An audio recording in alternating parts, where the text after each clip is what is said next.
copy database ចូលក្នុង SQL server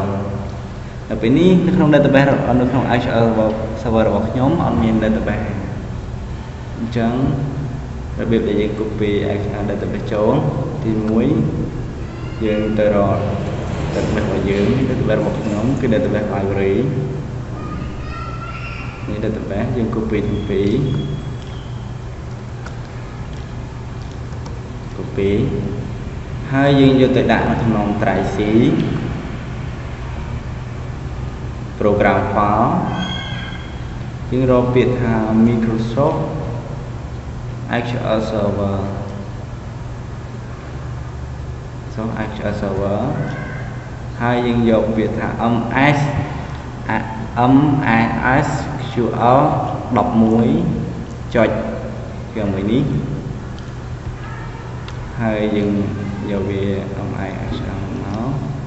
ហើយយើងចុចលើ data ចុចលើ continue ទៅនេះ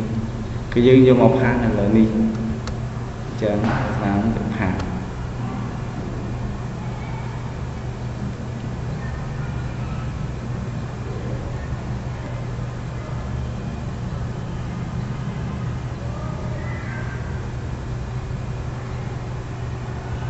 អូខេនេះគឺជា database ដែលខ្ញុំ copy ចូលបន្តមកខ្ញុំបិទវាចោលខ្ញុំចូលមក SQL របស់យើង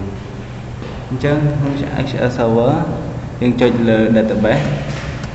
យើងយកពាក្យថា attach យើង copy ចូលក្នុង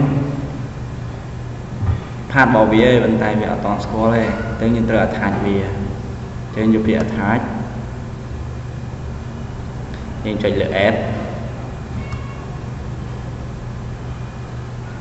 នេះគឺជា database របស់យើងនៃ copy ចូលឈ្មោះថា db library.mdf ចឹងយើងចុច OK